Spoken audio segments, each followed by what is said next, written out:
Hello, good morning, what's up guys? Gigising ka na walang gagawin, wala kang i-grind. So ayun, wala akong ginagawa ngayon kasi yung event natin ngayon, hindi naman ganun kagandahan. Okay? So ewan ko kung ano pinagagawa nila Jailet. Si Jailet yata dumayas na, naging kabit daw ni Jandel. Nagalit yung asawa. Kaya na issue. Kaya mo ba din? So ngayon, wala akong ginagawa kundi mag-iikot lang ngayon dito. Nakaka-boring talaga as in. Naboboring ako, 101% naboboring ako sa Grow a Garden ngayon. Kasi wala kaming ginagawa. Parent na nag-ano kami, nag-login ako. Nag-method lang kami. Okay, kung ano na pinagagawa namin, nag-method kami ng resin, nag-method kami ng bondosom, nag-method kami ng gingerbread, at napakamalas naman at hindi kami mabigyan ng sobrang laki. Hindi ko alam kung bakit. Siguro malas na siguro sa sprinkle. Okay. So ngayon, isingit ko lang dito, ito si Shippy. Napakabait ni Shippy kasi binigyan niya ako ni Daisy. May Shippy na nga ako, binigyan niya pa ako si Daisy. Hindi ka ba silosa?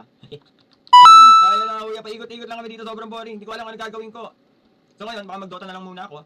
Pero about sa giveaway mga kuya, hindi ako masyado nakakapag-live kasi nga medyo nagiging antukan ako mga kuya. And then doon sa may event natin, wala naman akong gagawin doon. Alam mo naman titigan ko yung mga lumalabas sa egg doon. Naku, aray naman talaga. Aray naman talaga. So ngayon, naghanap lang ako ng mapaglilibangan dito at wala naman din ako makita. Sa trading market naman, okay naman sila, pumapaldo naman kahit papaano. And then about sa mga token mga kuya, anytime pwedeng tumaas ang token na yan. Alright. Sulitin nyo na hanggat mababa yung bentahan ng token kasi pag ang event natin ay nag-win-win, okay, so ibig sabihin using token pa din halos lahat ng gagamitin natin. Ako tataas yan mga kuya, sulitin nyo na yan, sulitin nyo na. Ako nga, naubos na yung mga token ko. Okay, okay, this is done to play, don't forget to follow, bye bye, babush.